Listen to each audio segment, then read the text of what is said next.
Boxing Gossip Podcast, number 92. Good evening, everyone. Hope everyone's doing well. Over 30 of you already with us, waiting for us to go live. See a lot of regular faces in the chat, as ever. Good evening to everyone who's joined. Thanks for joining in. 15 of you hit the thumbs up button before we've even gone live. Many thanks for doing that. If you're watching live or if you're watching after this has gone up, please hit that thumbs up button. It means even more people will tune in. Had a lot of new subscribers jump on in the last week. Obviously, a lot of people finding the channel as a result of the Joshua versus Parker coverage we've been doing. So welcome to all the subscribers. We do this every Wednesday at 8:30. I've assembled, a cross between the Avengers and a bunch of reprobates to sit and discuss boxing with me till the late hours every Wednesday. So we go live at 8:30 every Wednesday, and we usually run for about 2 hours discussing last week's boxing, the news, and then next week's boxing. And this week is no different. Packed schedule tonight. We're going to start by looking back at Joshua Parker. We're going to be talking David Price, obviously. We're going to talk about some of the news in the sport. We may touch on a Dillian Whyte news. We will be touching on Canelo GGG going off. And then we'll look ahead to next week's boxing. Erislandy Lara, James Degale versus Caleb Truax, the rematch. Lots to discuss. Already, I'm joined on the panel by Jay and by Paul. So thanks to those guys for joining. Understand the artist formerly known as Irish Tom will be dialing in at any moment. So all you Irish Tom fans, do not give up hope. Your Messiah will be with you in short order. Let's get it rolling. And I guess the only place we can start is by last week's boxing. I'm going to bring in Paul first. And Paul, I guess the opening question has to be your impressions of Joshua Parker. Yeah, it wasn't a great fight. That's the first thing. It wasn't. It didn't catch fire the way I kind of hoped it would. I've got to be honest. Anybody that listens to this podcast regularly will know I'm not a Joshua hater and I'm not a Joshua fanboy. I just treat him the same as everybody else. I just say what I see. Yeah. What I saw on Saturday was a guy. Now, I don't know if this is going to be... I'm not saying this is just the way he is now and nothing can be done about it or whatever, but he looked like a guy that was a little bit haunted by that fucking fifth round. He looked like, the Klitschko, in the fifth Klitschko fight, he looked like he was scared to get hit, to me. He looked like he was quite worried about Joseph Parker. Now, I don't know if that was... respect for Joseph Parker and the power that Parker carried. I don't know whether he had done a bit of research himself and found that Parker was as durable as they were making out, and just thought, I'll just box. I'll use my attributes. That's one thing he did do, was he used his attributes, which, Lennox Lewis made a pretty decent career out of sort of maximizing his own attributes to the detriment of the other guy. It's a smart tactic. I don't know whether the fans that Joshua has got are going to just remain sort of loyal and staunch, or whether he might lose some of them if he was to continue to fight like that. Because, I'm a fan of Joshua. I think there's a big difference between a fan and a fanboy. I think a fanboy can't see the flaws. We've been talking about the flaws ad nauseum for about 3 years, haven't we? So, well, no, we ain't been doing it for 3 years, but, you get the point. And so, I don't know. There's part of me, I liked his jab. There's part of me that liked the fact that he was quite a bit more defensively responsible. But he looked he looked a bit on edge. He looked like he was a bit worried about getting hit. A couple of times when Parker kind of lunged forward, I was equally disappointed with Parker. I don't think he did anywhere near enough. I think his output was way too low to, his biggest fight of his career, and it's in Joshua's backyard. To me, a bit inexplicable why he would sort of. I mean, I don't know what he thought was going to happen on those cards. I think AJ could have been carted out on a fucking stretcher, and I think they'd have still found a way to give it to AJ on the cards. He didn't do enough, but there was times when sort of like he would lunge forward, and Joshua was like almost like sprinted away backwards. He like really looked nervous about getting hit for me. What about? I've been amazed by the controversy surrounding this fight. A lot of people tell me Parker did very well. Parker won 5 rounds. It was a draw. Some even speculating that Parker deserved to win. I mean, I can't write them off as wrong because there's a lot of people saying this, but I just can't see that. Well, I look, I do write them off as wrong. I think, look, yeah, I mean, their opinion is their opinion, but I don't see any way in which you can watch that fight and give it to Parker. Dwyer thought Parker would as well, which for me is usually an indicator these days that he probably didn't. If Dwyer's saying he did, I mean, I had it. I scored it on the night, and I had it 10-2, and then I scored it the following day. I had it 9-3. I don't see any way you give Parker any more than 3 or 4 rounds. I really don't. For what? I mean, I don't know for what. And the thing is, if you look at it, like Kevin Barry, is a guy that if there's something to be complained about or there's something up, he'll fucking be the guy that points it out, and he'll be the guy that will complain about it. He said the better man weren't. I mean, look, nobody, what this seems to be is, I think this is down to this Wilder Joshua thing that's developing this sort of like divide. It seems if you're an AJ fan and Wilder fights, you have to fucking criticize Wilder. When after the Ortiz fight, there was people going way overboard on the criticism for Wilder, and then certain channels in the US, as soon as it was disgusting. By the way, I do agree with one thing that I won't say the name of this channel because he's an idiot, and I don't want to give him any exposure, to be completely honest. But one thing he said, I do agree with. The ref was fucking awful, and I do think it's a little bit suspect that this ref, I've never heard of him, and everybody I've spoke to or every video I've heard talk about it on videos and stuff said they'd never heard of him as well. Odd that he is a ref that sort of like refs the fight like that, isn't he? I mean, I think that was a bit weird. But yeah, I mean, look. Did you? Yeah, so I agree the ref was poor, but I never saw it as, if I'm honest, I didn't see that as changing the course of the fight. Now, a lot of the Parker fans do see it as changing the course of the fight, but for me, Parker was very ineffective up close. It's slaps. There was nothing. I did. It was poor. Don't get me wrong. But could I see the fight going differently? Probably not. No, I think the only sort of way I can see that it's possible it could have had some sort of effect on the outcome is more body work to Joshua. And empty his tank quicker. That's the only way. And Parker's not the best up close. He's not the best on the inside, but I've seen him better than that on the inside. And so, obviously they would have, if they have picked him for that reason, they would have done it months in advance without the knowledge of how poor Parker was going to be. Look, I thought they were both pretty poor, to be quite honest. It was just kind of like, it was vanilla. It was okay. It was mediocre. I don't think Joshua will do too well continuing to fight like that, to be completely honest.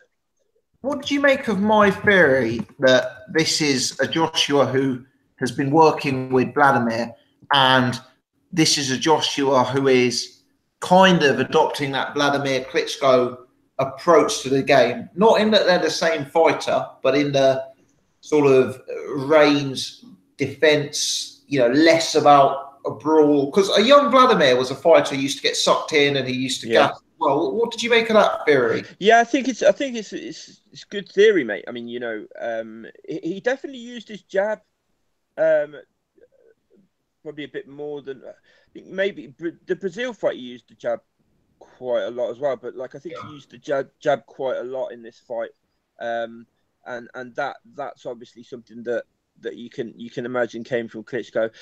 I mean, I just think it was a combination of that, and I really do think that he knows how close he came to being taken out in that 5th round against Klitschko, and he because there was times when Parker was against the ropes and Joshua was in prime position, a position that we've seen Joshua in many times, and seen him just that force of nature unload and fucking take him out, and he seemed hesitant. Sometimes you've seen him sort of like go to throw it, and then you see some kind of look come over his face. That was something I noticed, that I don't know, he seemed a little bit gun shy to me. Seemed a little bit gun shy. Interesting. Final question, Paul, and then I'll bring Jay in next. How do you see the top of the heavyweight division after this fight? I mean, we'll come to Price Povetkin separately later, but obviously all the talk is about AJ v Wilder, AJ versus a returning Tyson Fury. Do you sort of agree that the gap is closing, or do you think that he's still quite a long way ahead? The gap's inevitably closing because Wilder beat Luis Ortiz, and however you view Wilder, and anybody that's listened to my fucking video knows that I'm not exactly the biggest Wilder fan, but you can't deny that he did some things good in that fight, and he beat Ortiz by stopping. He stopped Luis Ortiz, which definitely moves him closer. I think AJ is still clearly the top fighter in the division. He's now beaten Vladimir Klitschko and unified a bout against another champion. So I think it'd take somebody quite creative or slightly mentally ill or something to actually try and say he's not the top guy in the division at the minute. But I mean, it's just about AJ Wilder for me. At the same time, I do want to say this before you just move on. Like everybody else, I want to see AJ Wilder. I really do. Yeah, obviously we all want to see AJ Wilder. At the same time, I think there's a little bit of a lack of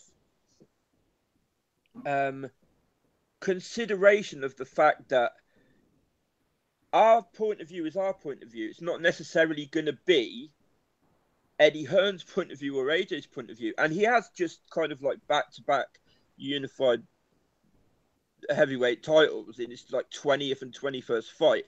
I think, if he was to fight somebody other than Wilder next, would I be disappointed? Yeah. Do I think it's a cause to start slating him? No, I don't, because I think Paul, they're not kind back of to back. a little bit ridiculous. I think it's a little bit ridiculous. Oh no, they're not back to back. Sorry, to Cam in between. Yeah, good point, Tom. Thanks for pointing that out, mate. Yeah. Yeah, no, so I forgot what your question was now. Yeah, I guess we were just talking about the sort of top of the division. And, how sort of AJ, how AJ sort of looks as that number one ahead of a fight with Deontay Wilder. I mean, I think he's still the number one. I think Deontay Wilder is clearly the number two. I think it's debatable who the number 3 and 4 is. I think I mean, until for me, until I see Tyson Fury back in the ring again and see how he looks after 2 years out and sniffing cocaine and eating fucking whatever the fuck he's been eating and that. Yeah, Yeah. he's just I can't assess him as part of it. I can't include him in any conversation with it. I don't know who he is anymore as a fighter. Do you know what I mean? I mean, I think probably Povetkin is probably 3 for me. I think from resume he has to be, yeah. I think on resume, I think on eye test as well. I think, you know, Ortiz clearly is getting old. You know, like that's just.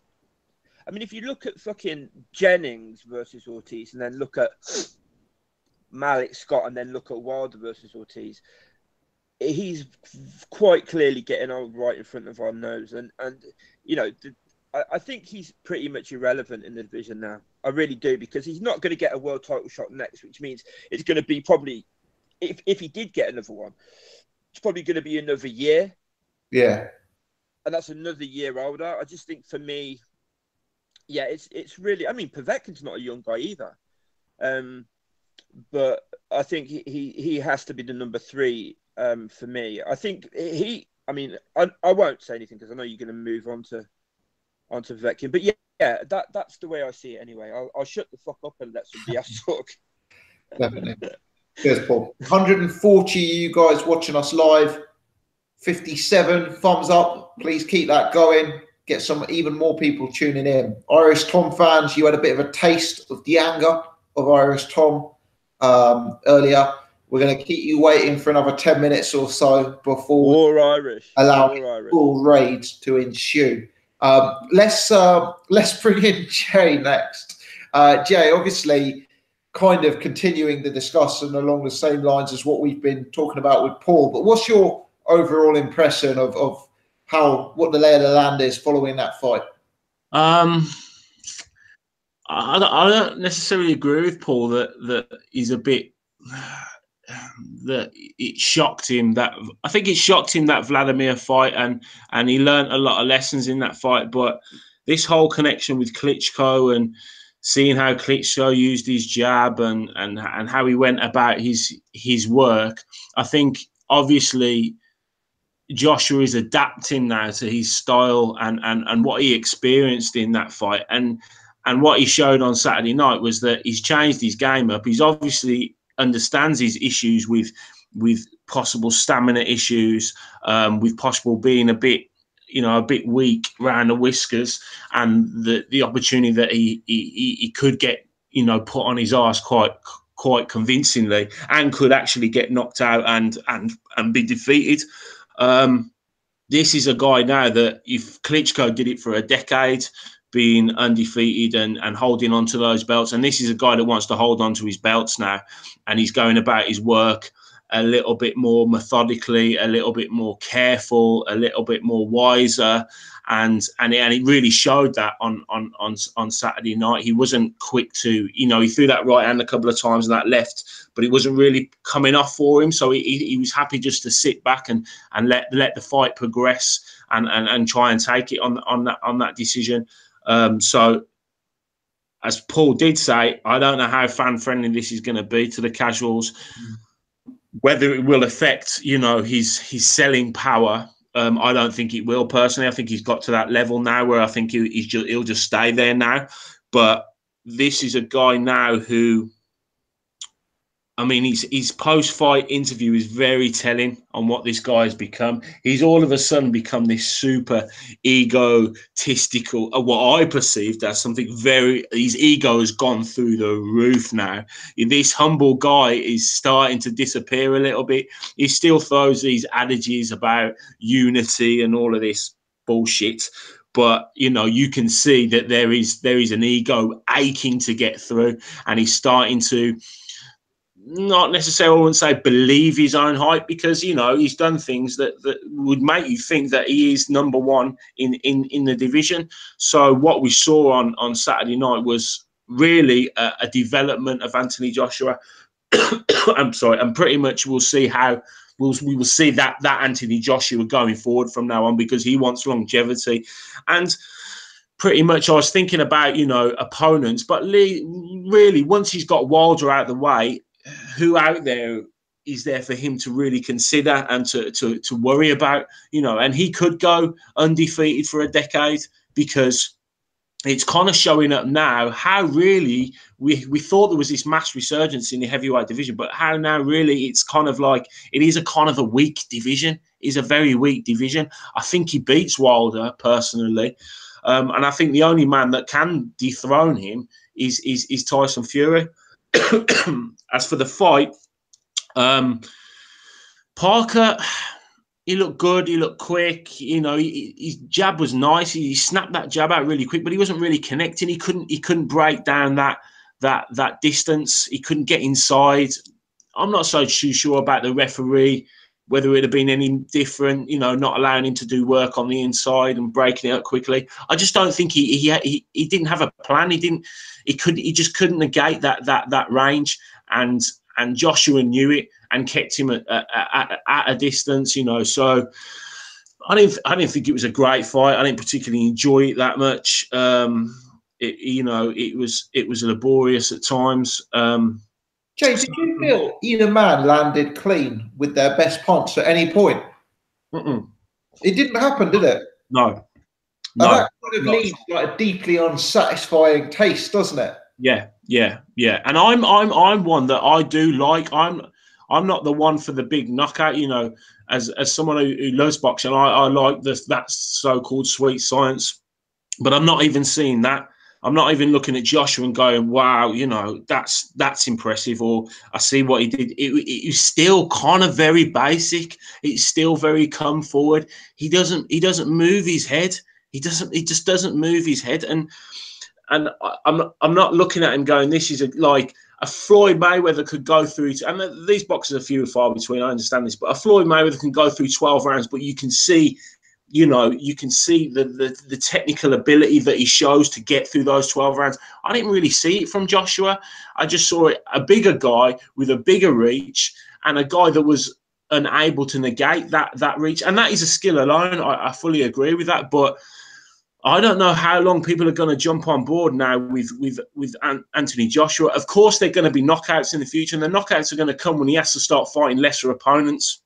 You know, when he runs out of, well, when Wilder's done. If he beats Wilder, then who's the next? Tyson Fury. If he beat Tyson Fury, which I don't think he would, but if he did, then who are you looking at then? You're looking at Dillian Whyte, Big Baby Miller. Do you know what I mean? Pulev, Povetkin. Those people he's capable of knocking out, so you will see those knockouts. But I just think he's clever. He's, you know, and you talked about it in one of your videos about how he's adapted his style, and he's adapting it to suit, you know, the discrepancies that he showed in previous fights. I mean, Tyson Fury did that very well when he got floored by Cunningham. He never really, after those sort of fights, he never really got involved again, because he kind of knew that he was susceptible to being put on his arse. So he never really got involved, and he developed a technique where he would box from the outside, and he would move, and he would keep it long, and he would use his advantages. And I think that's what Anthony Joshua is doing now, to keep that longevity, to keep the money coming in, to keep hold of the belts, and to keep that unbeaten record. 100%. A word on Parker, Jay. Where does he go from here? Long road back, given the payday he's just had?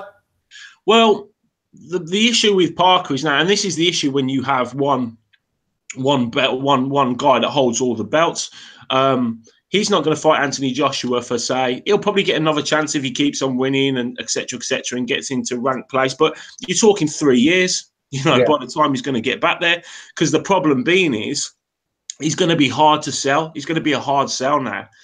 You could sell him the first time because he was a WBA champion. He was unbeaten. He was, you know, he had this granite chin. You know, there was things to sell him, you know, and it was a unification. So, you know, there was substance behind that fight to sell it. Going forward, you're kind of thinking, well, he's beaten him before. We've got to try and sell that to the public.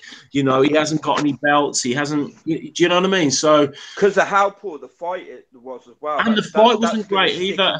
Mind, yeah, exactly. The fight wasn't great. You could easily sell Klitschko again, quite easily, but that fight, it's going to be difficult to sell for him.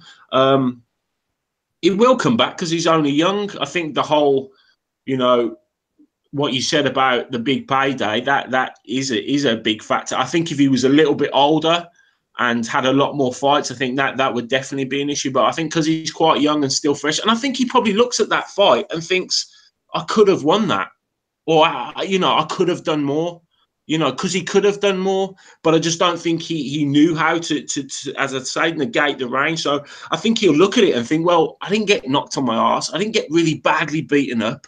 You know, it kind of went in a flash. I didn't look too bad, and there's probably things in his head, those things I can do better, and I think maybe I'll have a better chance next time. So if he was knocked on his arse cold, then I think he would probably look at it and think, do I really want to go through that again? But I think he'll walk away thinking there weren't much in that. Really, you know, Joshua won comfortably, but from his perspective, he's probably thinking there wasn't much in that, and he maybe if I'd have pushed it a little bit more, if I'd have got inside, if the ref had been different, you know, all these little things, he probably thinks, you know, give me a second chance, and I'm sure if you offered him the fight in 3 months again, he'd go straight for it again and maybe put on a better performance, whether it was his fault or not, you know, to try and prove that he is the better man. But, you know, there's going to be fights there for him because he's a half a name now, isn't he? He's got a name. He's on the board. So, you know, there's always going to be, you know, these fights are happening now. Pulev, Whyte, Povetkin, Whyte, Brazil, Wilder. You know, all these little fights will happen. Do you know what I mean? Until we get that big one. Jay, final question before I bring in his Irishness. Wilder versus Joshua after that. I think Joshua beats Wilder. I really do. I just the problem. I don't think. I look around after that fight, and I think this is what Parker proved to me in the sense that Parker was a top end guy. He was a top 5 guy, you would say. Yeah. I personally would, and he wasn't really very effective. So then you look around and see who else would be effective against Anthony Joshua, especially now he's got this Klitschko-esque technique that he seems to be going with. Who out there is really, you know, could give him a real good go? Povetkin, I don't think does. I think he beats Povetkin quite easily. You know, he's beaten Brazil. Whyte, I don't think beats him. I think Wilder is the test. I think he beats Wilder because I just think he'll be from now on, he'll be working on where that right hand from Wilder's coming from. That is going to be his focus now for every training camp. It's just going to be that right hand.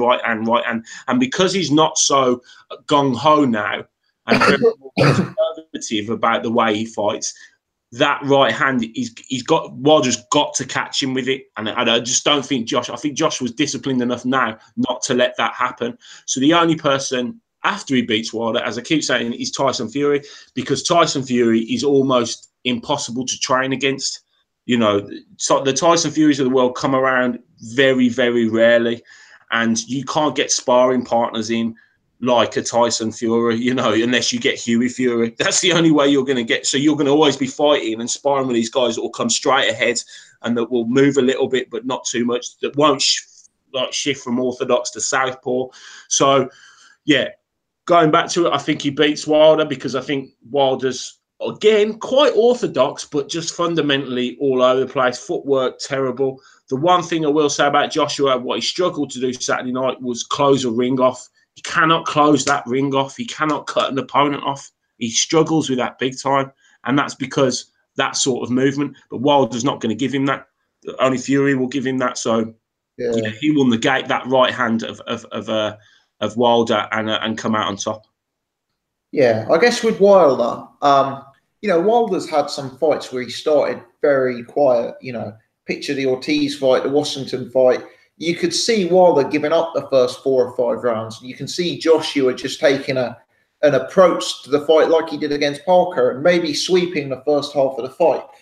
The difference with Wilder is Wilder will gamble, whereas for my money, Parker didn't really gamble. You know, I wanted to see Parker really turn it on in the last 2 or 3 rounds, knowing that he was down and looking to, you know, to really have one last charge. And I don't really think he did that as much as he could have done. I believe that Wilder would. And I guess the other dynamic is the distance dynamic. You know, Parker was a very small man in there who resorted to lunging and slapping and charging. Wilder, he's no technician, but he's got such long range and such good ring coverage that he won't have to run in like Parker had to. You know, he'll be able to stand off and use his distance a bit more. So I do think it's a much tougher test, and I do think that Wilder is a lot bigger puncher than Parker as well. But I clearly agree that AJ does start a favourite in that fight. I think though, Tom, I think with Wilder sitting off him, Joshua will love Wilder sitting off him, because Wilder comes in straight lines. He'll be happy for him to sit off him. The only time Joshua is gonna struggle is when someone's moving and when someone's coming to close the distance because they have to. I think Povetkin in some ways poses more of a threat than Wilder, because Povetkin will come under and he throws a lot of punches. Really good body work and stuff. And I think Povetkin looked quite good at the weekend. I know you're going to come on to that, but I mean, Povetkin now will not get near Anthony Joshua. He'll get sparked. I'm telling you, what I saw against David Price that we're going to come on to was not a Povetkin I've seen before. I think that guy's time's finished, and I just think soon as he starts to come in and Joshua will start connecting and he feels those heavy hands. I don't think no way. How can Price put him on his arse? Povetkin.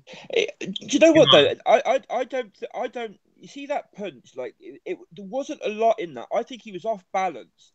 I don't think that he didn't put him on his arse. He didn't actually go down.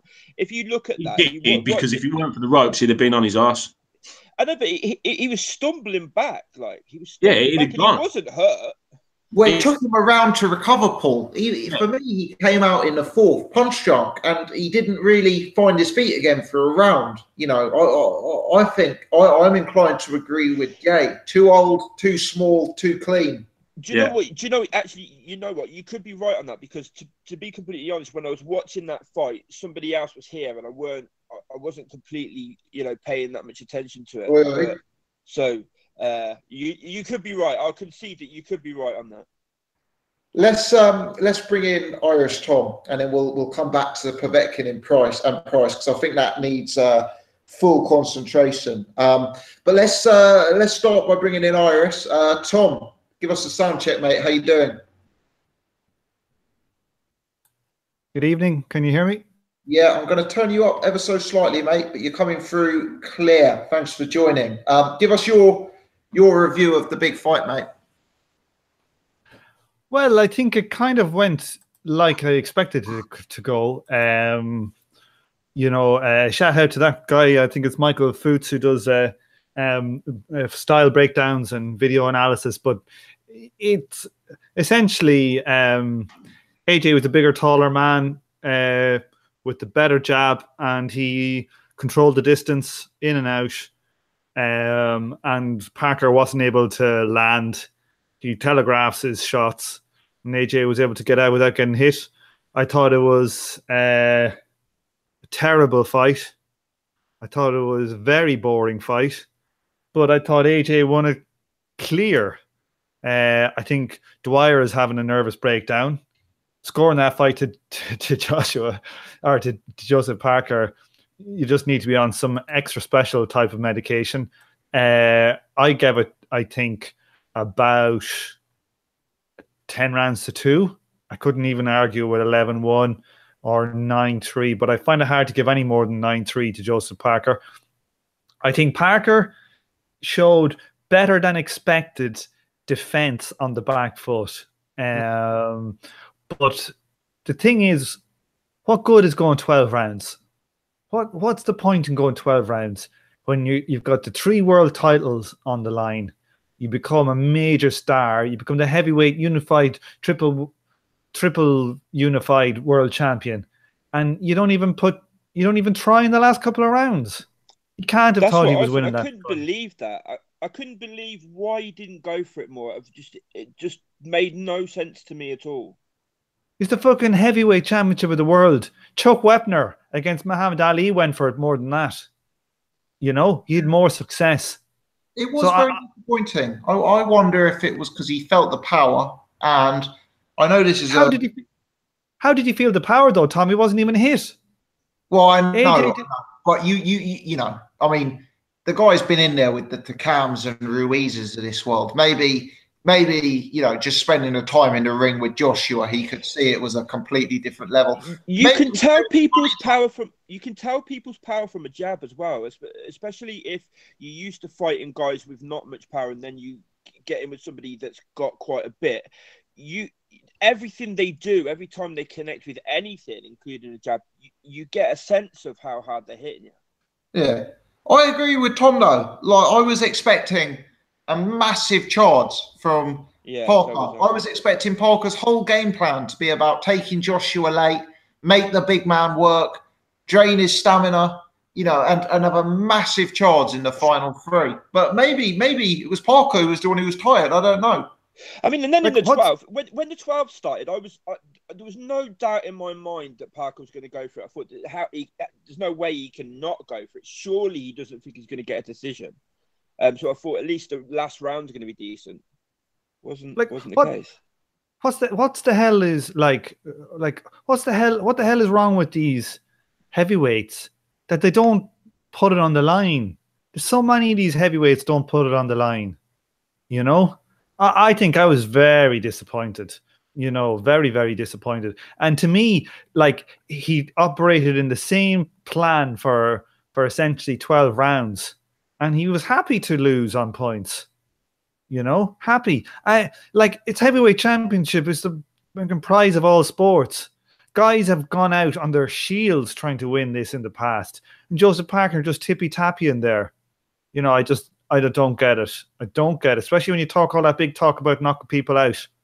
So while he showed better skills than I expected, I thought Joshua would knock him out because I thought he would at some stage have to try and engage with Joshua. But you know, fair play to Joshua. I think it was a clinical performance, but I don't think it was a good performance from Joshua. As in, I think as well, Joshua, when he was obviously miles up on the cards with 2 rounds to go, he should have put his foot, at least for the last round, put your foot down. You know, you got 80,000 fans sitting there in the stadium, you know, and they basically got a bore fest. Now, all of these AJ fans in the past that were complaining about the Vladimir Klitschko versus Tyson Fury fight, I tell you what, the Tyson Fury fight against Klitschko was a much better fight, because at least in the last 3 rounds of that fight, they went toe-to-toe. You know, and when Klitschko was getting schooled by Fury, he went toe-to-toe for 2 or 3 rounds at the end. Like, what the hell did Joseph Parker do? Very disappointing. I don't think Joseph Parker had any belief that he was going to win that fight at all. From the way he fought, even like the interview at the end, he's like smiling, yeah, lost to the better guy. He didn't even, like, most guys look sort of really pissed off, really disappointed they lose the fucking world title fight. He looked like a guy to me that never believed he was going to win it anyway, and was actually quite glad he didn't get knocked out. He said that. He said, well, I didn't go down. I didn't get knocked out. Like, what? You know, just like, yeah, I was really disappointed by that. I wonder if money is a factor, you know. I mean, some of the rumours about how much Joseph got paid for this fight, you know, let me tell you, if I had that much in my bank account, all I'd be thinking about is get home safe. You know. Well, what did you hear? What have you heard that he got? Well, there's a lot of suggestions online that the guy got an 8-figure payday, and you know, if he didn't get an 8-figure payday, let's say he got 5 million, 6 million, 7 million. You know, compared to what he'll have earned in the past, maybe that changes things. Maybe having that amount of money means that it's not all on the line. Maybe it puts a different perspective on things. And this is what I wonder about his future, because I like Joseph Parker, but in his return fight, if he wants to get a fight against a Bryant Jennings, how much is he going to get offered for that fight? 100 grand? 200 grand? You know, is he going to want to go through the camps, given that he's now completely set up for life? Yeah, I mean, it just depends on the fighter and the fighter's mindset. You know, some people, fighters have done that in the past. You know, like get a bit of a payday and then go off into the sunset. you know, if he's not the kind of guy that is like chasing titles and chasing legacy and whatnot, then, you know, I think most of us, if we got 6 or 7 million, are probably just like buy a nice little place out in Hawaii and chill. You know, I fucking would. Who would fucking be getting people by trying big, massive 6'6" geezers trying to bash the shit out of my head if I had 6 million in the bank? Not a fucking chance.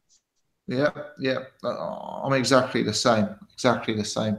Tom, let me ask you about Price Povetkin, mate. You know, clearly an unpleasant knockout, but nevertheless does go down as fight of the night. Wouldn't be hard. It wouldn't be hard. That was a very poor card, it must be said. Yeah. Like, David Price is always in an entertaining fight for all the wrong reasons. But, you know, it was a very poor card. I thought, yeah, it was definitely exciting. It was an exciting fight. But, like, I think people are losing the run of themselves, like, in about that fight, about how good David Price was. David Price drew one round, right, when they traded knockdowns. And then he lost all the other fights. He got 12 stitches in his eye, 30 stitches in his mouth, and a fractured nose, and was not unconscious yet again. You know, to be fair though, Tom, he was never going to win that fight on points. And to be fair, I felt that he was one punch away from ending it. Well, he wasn't one punch. Like, let's think about it. Why did people think that he was one punch away from it? Vladimir Klitschko had him down, what, 4, 5, 6 times, and he went to 12 rounds. I thought, personally, at the end of the third, start of the fourth, he was possibly in worse shape than he was in the Klitschko fight. I don't know. I think you're all on drugs. I don't agree with that. I think he was off balance, and I think a big part of the way he went back was the balance. Yeah, he was swinging. I don't think I got to agree with Tom here. I think Price hits hard, but he don't land it anywhere near enough. It's going to be an event when Price lands that right, and it wasn't even the right he hit him with. It was a left hook. I mean, you know that. Yeah, I don't think so. I think, you know, like he did hurt him. Like, I think I'm not saying he didn't hurt him, but he's like, it's heavyweight boxing. He got caught because he was literally launching for a shot, and he got caught with a counter. It was a good shot, and he went stumbling back. And like when the ropes kept him up, and then he was standing there. He wasn't like his eyes were rolling in his head, you know. And when he came out for that other round, he was probably still a bit like fucking shocked after, you know, getting a heavy shot. But it wasn't like he didn't throw punches in that round. It wasn't like he was swimming against the ropes. You know, he just boxed at a lower pace. He probably won the round. And then in the 5th round, he came and just destroyed him. I just think people are losing the run on themselves because David Price is a nice guy and they wish him to do well. He drew one round, and then the round that Povetkin was supposed to have been all at sea, I thought Povetkin won. You know, I would have scored the fight at the time of the stoppage, you know, 3 rounds to 0 with 1 drawn. You know, and you know, look, every time Price has got knocked out, what did he get knocked out in against the what do you call the American dude? Tony Thompson. Yeah, was it the 4th round? Did you see him there as well? Like, he was knocked out standing up. He looked like he dropped a quid. He looked like he was saying to Povetkin, "Hold on a minute here, I'll fucking drop something." He didn't know what the fuck he was or anything. It's like, man, he's looking for his car keys. Where the fuck have I put my car keys? He dropped a quid on the floor, you know? And he was saying, "Hold on a minute, just hold on a minute. I've dropped a fucking quid here." That's what he's fucking saying. Like, yeah, it was pretty good. What about Povetkin though, Tom? Can Povetkin mix it at the elite level, you know, still, or do you think he's past it? I think he looked a bit past it. He looked a bit slower, and he looked a bit less in the gas tank, to be honest with you. So, like, I think he has, I think, fallen back a bit, but maybe he didn't train properly for that camp, because it's only fucking David Price. Like, so, you know, he obviously still can punch, you know? He obviously still can punch. And he's a much more likely to be able to do damage, I think, to Joshua than someone like Parker, because he's always modeled himself as a come forward aggressive fighter. you know, and a kind of he gets low and bobs and weaves and stuff like that. So he's almost I think like a Tyson style fighter, and he goes to the body a lot as well. You know, yeah, and he's accurate with his punches. So I think that he's got a better chance than Joseph Parker has. But I think he's got more power than Joseph Parker is. But I still pick AJ by a good margin. You know, but I give him maybe 10 or 15% chance, maybe 6-1 underdog, something like that. But yeah, no, it was just David Price needs to retire, man. All these people blowing smoke up his arse, man. That you can't get knocked out. Is that 5 times now he's been brutally knocked out? Although I will say, can't keep doing that. One thing I would say is, I think this probably is the sort of like most comfortable I've seen him look in the early part of that fight. He did kind of like look okay compared to like that last fight against the Polish guy. He looked better tonight and at the weekend. For me, his jab looked better as well. For me, I don't know what anybody else thought. Look, it's irrelevant because it is because he's finished at the top. Yeah, of course. He's finished, and he was never any good because you can't fight 12 rounds. You know, it's like saying I'm a brilliant footballer for the first 10 minutes of a match, and then I'm fucking useless, right? No subs in boxing. If it was amateur boxing, he could still be a top amateur boxer, maybe, because 3 rounds he can last. But he was no good is a bit harsh, but he wasn't that good as an amateur, you know. He had the same chin problems. He got stopped in the Olympic bronze medal match. So it's like, you know, David Price is what he is. He should retire. Somebody who gets knocked out, spark out 5 times brutally as a heavyweight, he's going to have brain damage if he goes back into the ring. And that was a terrible fucking matchmaking. Even though it was an exciting fight to watch, it's like I was watching it with 2 friends of mine who are casuals, and they were fucking wincing. They were watching the replay. They were like, God, I feel guilty watching this. And we fucking should, because that should never have been sanctioned. No, it ever. I tell you what, Price is a perfect example, right?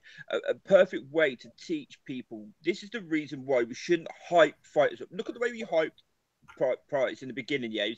This, that, and the other, yeah. And now looking at it, this is probably his career winding down now, and his best win is, what is it? Audley Harrison, a shot-worn Audley Harrison? Yeah, Audley or Sexton. You know, you've got people saying Dubois is the hardest puncher since fucking George Foreman, this, that, and the other. You know, I think it's a good example of slow the fuck down. Let's wait and see if they're any good before we start declaring them as this, that, and the other. You know what I mean? Yeah. He's there's a few precedents in British boxing, but the fans never learn, it seems. You know, I have a question. I have a question for you, lads. Right? How low a weight class could you go down that the best fighter in the weight class would knock out Price? Fucking hell, Tom, you are harsh, mate. That's no, I'm serious. That's super middle. Who at super middle? No one at super middle. Well, I'm not completely sure Triple G wouldn't knock him out. Yeah, no. I think Triple G would probably knock him out. Seriously. Oh, why? I think George Groves would knock him out. Kovalev would definitely knock him out, or Berterviev. Definitely. Gassiev would fucking wipe the floor with him. Will we get down to light middleweight? Who's the killer at light middle? Or middle? Jared Who's the light middle? I mean, Jared would hurt. Probably the biggest light middleweight I've ever fucking seen. Like, he's enormous. Yeah. Maybe Charlo at light middleweight might have a chance. That is a giving away his own body weight. Gents, does anyone have anything more to say about any of last week's card? I mean, we haven't even touched on, you know, Ryan Burnett, Josh Kelly. To be honest, unless you guys want to, I can't even really be bothered to. But has anyone got anything more to throw in before we move it on a bit? I didn't see the Josh Kelly one, but I did see the Boazzi one, which was on the web. It was on YouTube. Okay. And Boazzi is a very I like him. I like his style. I think he reminds me kind of Badu Jack. He looks American. He looks like an American fighter, not an English fighter. But the one thing I would say about him is that I don't think he's got any power. And I think in that division, he's going to struggle because all of those killers in there, like he's going 6 rounds with journeymen that are, you know, they're not terrible level, but he's not knocking out these journeymen. So I think when he goes up, he'll struggle to keep the bad boys off him. So that's all I have to say there. I heard Jet say that he thinks Buatsi might be too small for light heavyweight and that he should maybe try and look at seeing if he can get down to super middle. What's your take on that? No, I don't think he'll take. If he's not able to, there's not a pick on him. Yeah. You know, some lads are just, you know, maybe he'll grow a little bit bigger into it, but I think, you know, Spencer Fearon says he won't just be a world champion, he'll be a unified world champion. I don't know how you can tell the difference. How old is he? How old is he? I think he's like 26 or 7. But I don't know how you can tell the difference between somebody being a champion, a unified champion, and undisputed. He didn't say he'd be undisputed, so that means he must just be one rung down the ladder from undisputed. I don't know. I don't know how you work that out either. No, I don't know. What do you call it? Does anybody want to talk on how much of a lying scumbag Eddie Hearn is? Oh man, Eddie Hearn. He is such a knob end, fucking rich boy, Tory boy, dickwad. Which I hope Wilder ices him. I hope Wilder just ices him. Oh. You hope Wilder ices Eddie Hearn? Absolutely. Well, that would be the one way to ensure that the Joshua fight never happens, mate. Sorry, I just had my young lad has just wandered into the room here. I'm going to have to put him to bed. Give me a second. Do you want to say hi? Hi. I don't know if you could hear that, lads. We heard. You're right, kid. Well, good night to Irish Tom's son. Indeed. Yes. Let's move on to talk about some of the news in the sport, and we'll start by bringing in Jay. Jay, I wanted to ask you about Canelo Golovkin being off. First and foremost, from my perspective, I was actually pleased to see the fight being cancelled. Realistically, I'd lost all enthusiasm for it and was kind of convinced that it was in the territory of being a bad look for boxing. Lots of rumours flying around that Canelo will get some sort of nominal 6-month retrospective ban and, you know, the fight will be rescheduled for the end of the year. But what's your take on this news? Well, it couldn't happen.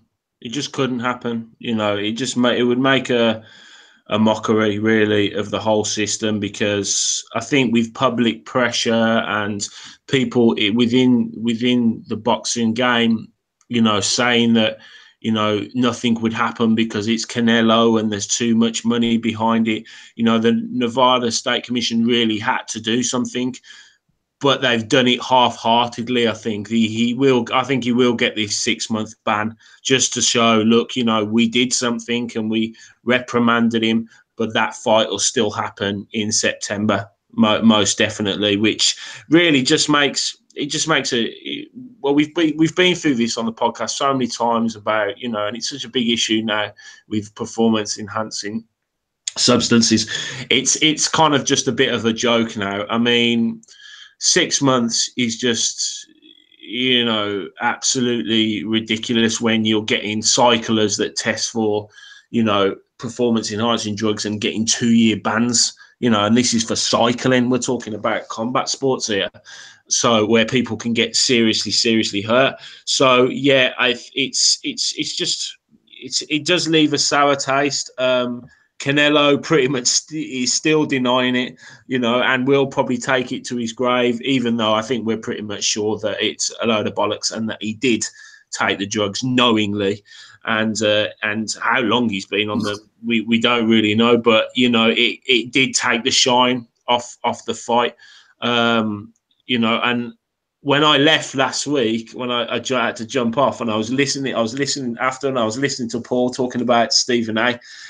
From ESPN, and I was just screaming at my phone because this guy, Paul was exactly right, but the guy's an idiot. He's a wind-up merchant. He's what he does, and some of the things he was saying about, clenbuterol, saying that basically what should happen is now, going forward up until the fight, VADA should test Canelo like every single day just to make sure that he's not anything, and then we can carry on with the fight. But that's really not the point. It's not the point that, he may be clean going up to the fight. The fact of the matter is he's taking it and he shouldn't be taking it, and he was in line for a big unification fight. So, it's unacceptable. So he does have to be reprimanded, but he will get this token 6 months, which doesn't mean shit, really, to be honest. And yeah, it left a sour taste in my mouth. And Canelo will be now forever remembered as a drugs cheat, no matter what he goes on to do, no matter how many clean tests he makes. When it goes down in 10, 15, 20 years' time, and we look back on the great Mexican Canelo, there's always going to be overshadowed by this drug scandal. And is there the suggestion that when the rematch inevitably does happen, we've talked about Golovkin getting old on this podcast before, but surely another 6-month delay possibly represents an advantage to Canelo rather than an advantage to. Oh, most definitely. Canelo's always going to have the support. So I don't know whether it's going to affect the money or the pay-per-view buys as such. And people always want to see Golovkin. A big telltale sign will be what fight he's going to take in between this. What sort of level opponent he's going to be able to get for this fight. Well, there you go. Then it just shows you. So they were talking about, Jacobs can't do it, Lara can't do it, Andrade, Charlo brothers they were talking about. So yeah, it's going to be someone. If he goes out and bowls him out in a round, it doesn't really mean anything. But, from maybe the non-hardcore, boxing supporters, they might look at it and go, oh, well, Golovkin's a machine and he's done him in 30 seconds and et cetera, et cetera. But we all know that Spike O'Sullivan is not in the same sort of class as Golovkin. So, but at the end of the day, it's such a big payout. It's such a massive payout, and in this stage of his career, he's not going to say no to it. And whether he is on a dip, and whether he is not the fighter he was, he's still going to believe in himself, and he's still going to believe that he can beat him. So, but yeah, you'll be right that the odds will favour Canelo again. To be honest, I think that's a pretty conclusive summary with Jay, and I find myself agreeing with the majority of it. Paul, Tom, anything more to add on this story? I completely agree with you. I'm actually glad it's not happening. I think it would have been a really, really bad look for boxing. And I mean, look, I did a video on this the other day. It's on this fucking clown, Stephen A. Smith. How this guy is on fucking mainstream fucking TV being able to talk like this, I don't know. So a couple of years ago, and I talked about this in the video done the other day, Brock Lesnar, I don't know what he does. Is it MMA? Failed a drug test. This is what Stephen A. Smith said. He said, anything that strengthens, buffers, or gives an unfair advantage is something that simply cannot be tolerated, that this is tantamount to attempted murder. That's what he said about Brock Lesnar. Canelo fucking fails. And it's like, he started doing in that fucking interview as well. He said, this only started when Triple G opened his mouth. He should have kept his mouth shut. I'm like, what the fuck is going on here? This is ridiculous. That guy. Let it go, Paul. Let it go. Paul, let it go. Yeah, Paul, this is the reason why he's there, because of reactions that you're giving him. That's exactly what they want. He'll just jump on whatever side he thinks he's going to get a bigger reaction, and he proves what he's doing is exactly how you're reacting. It's just that's why they put him on TV, for that reaction. He knows nothing. He's an idiot. Well, then I wish he wouldn't be on television, because I've had enough of talking about him. I just Like, why do you have Irish Tom on because of the reaction? You know, it's like exactly. It's not for his predictions or his insight. It's just for the that comes out of his mouth. No. Yeah, but this is a YouTube channel. That's what a fucking talking TV about. show. Fuck yous. If it wasn't for my insight, this podcast would be just derelict. Yeah, and everyone would be a lot richer. A wasteland, lads. You're irreplaceable. Where else could I find someone to go, yeah, Rigondeaux points, Rigondeaux knockout, a Lomachenko points win wouldn't surprise me, a draw, or a stoppage for Lomachenko. No one sits on the fence like Irish, that's for sure. Or there's a possibility that a guy could come down in a parachute and stop the fight mid-round. It's happened. It has happened, in my defense. Here, I was listening to Steve Kim and Greg Montoya's Leave It in the Ring podcast. Anybody ever listen to that one? I have done a couple of times, yeah. Yeah, like, so they was listening to them, I think today or yesterday, and they had a guy on who was like a big steroid head. He used to do all the different types of steroids, and he was talking about it in some kind of depth. And he was saying when he used to be doing, like, you know, his cycle or whatever, that at the end of his cycle, he used to take clenbuterol. So you take HGH for a while, and then you take clenbuterol. Yeah, you take it during the cut-in. When you cut in, that's when you take it. But no, you're not taking it like the cutting for weight cutting. You're just taking it at the end of a cycle. So, you know, like, because Canelo's weight cut will come, you know, the weeks before the fight. But this is what he says. I don't understand the ins and outs, but he said that's why it would have appeared at that time as well, because it makes total sense. You're finishing your cycle before you're getting the VADA drug testing, and it looks likely that he probably just had a tiny bit left in his system. I mean, look, anybody with half a brain, Paulie Malignaggi said it when somebody interviewed him the other day, and he said, do you believe the tainted meat? And Paulie went, do I look retarded? I mean, look. He does look retarded. For years, everybody with half a brain has been saying, how the fuck is he dragging himself down? You're refusing to get on the scales, the HBO scales on Friday night and stuff. When he is on the scales, he's like coming in at fucking 180, 182 pounds and shit. It's fucking obvious, mate. It's the most obvious.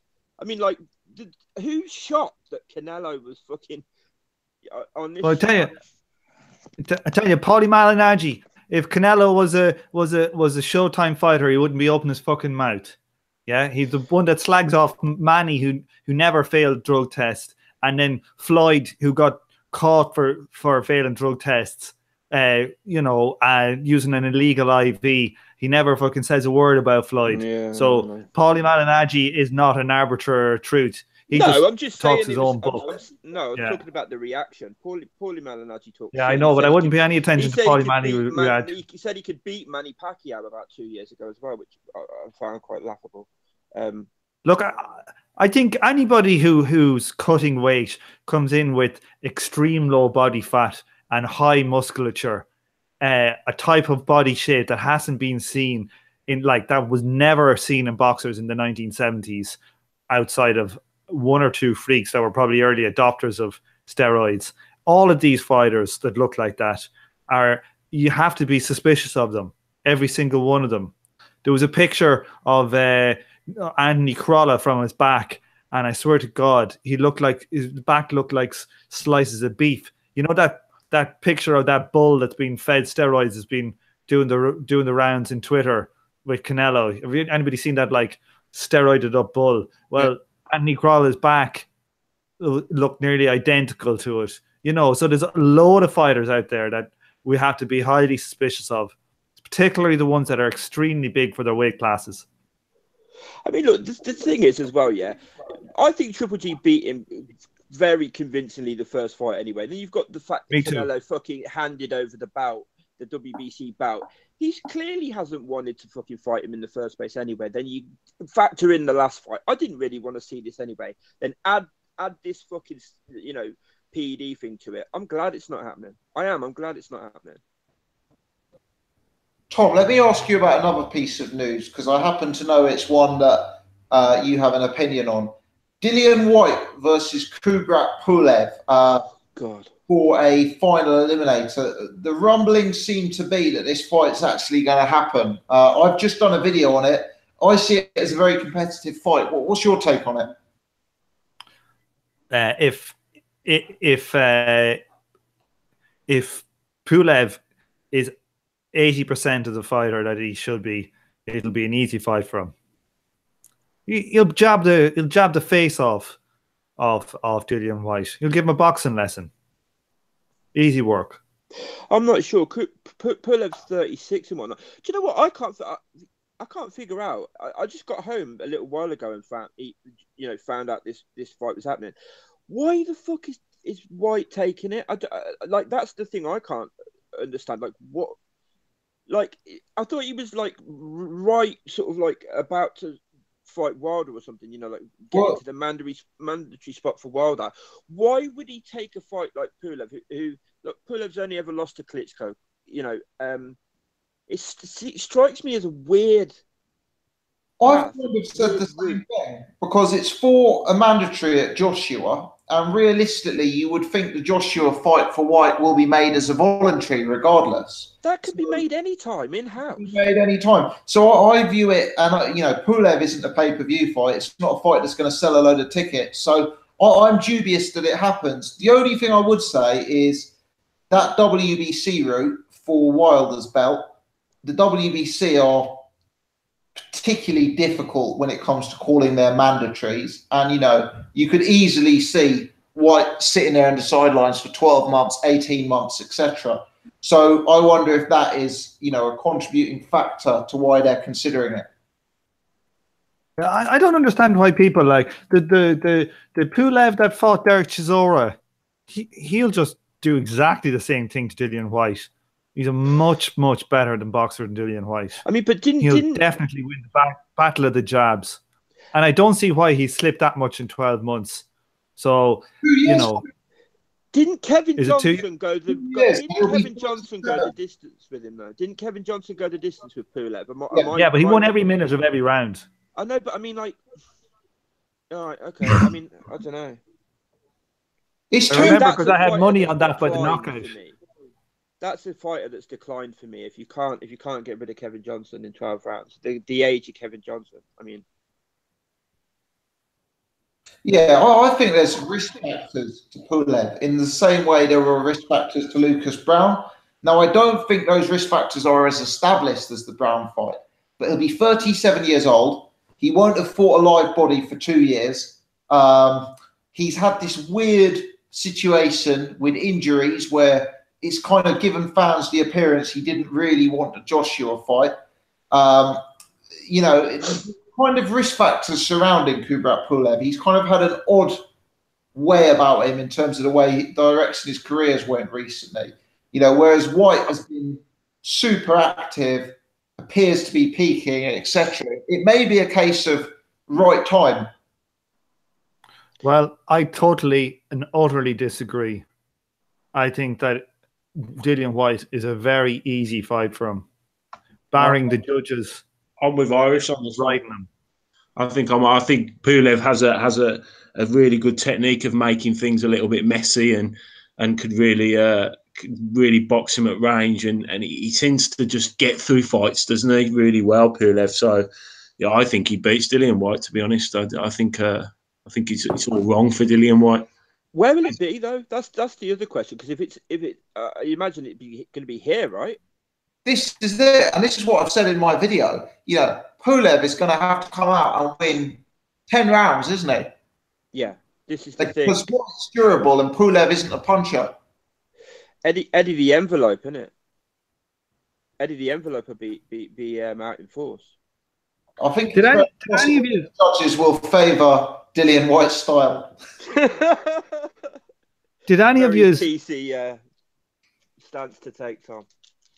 Did any of you hear Eddie Hearn going on? Did any of you see after Wilder fought Ortiz, your man Shelley Finkel came out and showed like an email that to prove that Eddie Hearn hasn't been getting back to them about stuff and they've been trying to make the fight. And did any of you hear like Eddie Hearn slagged them off because of that, and he's calling them Shirley. What is he calling them? Shirley Winkle. Yeah, Shirley Winkle. Even AJ. Man, what an asshole Eddie Hearn is. Like, he's just lying his face off, and when he gets caught up in it then, he'll start slating somebody. And then he starts saying that he's old and he's not able to do his job and that they're all round. And, you know, he's so full of shit. If he gets to call him Shirley Winkle, I think we should call him Eggy Sperm. I'm going to call him Eggy Sperm from now on. Tom, can I ask you something? Why are you so sure, given that Finkel, all he really did was stand there with a piece of paper and tell everybody that's what it said on it? It's not really, I mean, I don't think that would stand up in court. Why are you so sure that, because we always say, like, all these promoters talk shit, they're all fucking liars, it's their fucking job. Why are you so sure that it's one way and not the other? How? You can tell from Eddie Hearn's body language that he's lying. He even went in one of the interviews to say, well, if that was me, I wouldn't have just sent an email. I would have gone and I would have rang them and I would have been hounding them for the fight. As if, like, they're to blame for him not doing it. So he admitted that it was real. So, like, it's true. Look at all the stuff that's come out, all the stuff that's in the media about Wilder wanting to make the fight. And what does AJ come out? What does Eddie Hearn come out and say after the thing? That they've never been in touch and that they don't want to fight. When they have been in touch, and they do want to fight. I mean, look. So, there's only one liar going on in this precise moment. There's one man lying. There's one team ducking, and that's Team AJ / Eddie Hearn. Well, I mean, the thing is, just undeniable. I don't necessarily think you're wrong, but what I would say is, Wilder. You know, the idea that Wilder might not be completely serious hasn't been helped by the fact that he had a golden opportunity, regardless of, it's not fair because I can't get in the ring. He had a golden opportunity to come over in front of the, world media, and he chose not to. That's a weird fucking move. That's a weird move. Because look what happened. Look what happened. Look what happened when Povetkin, right? Look what happened when Povetkin won. What happened? Remember, who's he supposed to be mandatory for? AJ. Who did Eddie Whyte wheel out in front of him and say, who will you fight this guy? Dillian Whyte. And, that's probably what would have happened. And he was told he'd be allowed in the ring and then he wasn't allowed in the ring. So he probably just fucked him off. But look, if the fight gets made, it'll get made because it's coming from one side and the pressure is coming from one side. It's Tom, not like Eddie Hearn. Your bias is clouding your judgment, mate. You're saying what bias? Are you saying? Well, you clearly don't like Eddie Hearn, which is fine.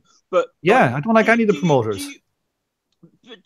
Are you seriously saying that it wouldn't have been a good idea for Wilder to be over here during this fight? I'm not saying that. I'm just saying why he said it. Well, it's a fucking. And you can imagine he can get fucked off by it. If you really desperately want that fight, it's a weird fucking move. Well, look, the actual fact that he didn't came, his name still got mentioned. He still got loads of media about why he didn't go, So it's like he still got loads of media. But anyway, it's irrelevant. Who's the person who doesn't want to fight? Who's the person that's been shown to be lying? Who's the person calling them out and the other person saying they don't want to fight? It's all coming, all the pressure is coming from one side. What are you on about? Who's saying they don't want the fight? Well, why would you be lying about that stuff? Who said they didn't want the fight? Who are you talking about now? Who said they didn't Eddie want Hearn the and fight? them don't want that fight next. They said that, did they? They said they don't want the fight. Come on, Paul. What do you like? Well, that's are you getting what into politics? That's are you getting into politics, Paul? No, I'm trying to look at it. Can I ask? Well, why? This is an open question. Why do you think they don't want the fight? Who, me? Yeah. Because they're putting obstacles to the fight. Why? And why are they? Yeah. I don't know why they are. They're probably afraid of getting knocked out. No, I can't see that. Well, what's the difference going to get knocked out next or knocked out the fight after? Yeah, £30 million. I think the money that Wilder would generate, though, would be probably almost 2 fights put together. I've long said this. Yeah. But they would... perspective. And I don't think he will get knocked out. I don't see where you're getting that. What gives you confidence that he's going to get knocked out by Wilder? Wilder's knocked out every fucker he ever fought.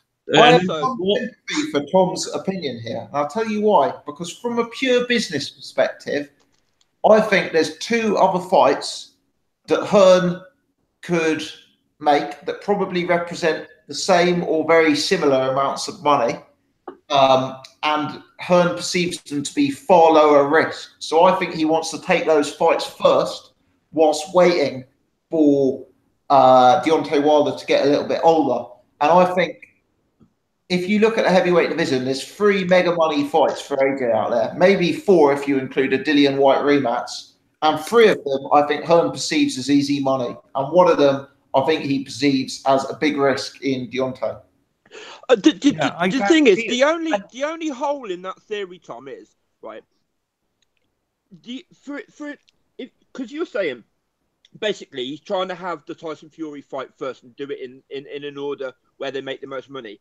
That would mean that he'd have to, because look, Tyson Fury's not going to fight him the first fight back or the second fight back. Not talking about Tyson. He's talking about David Haye, Dillian Whyte.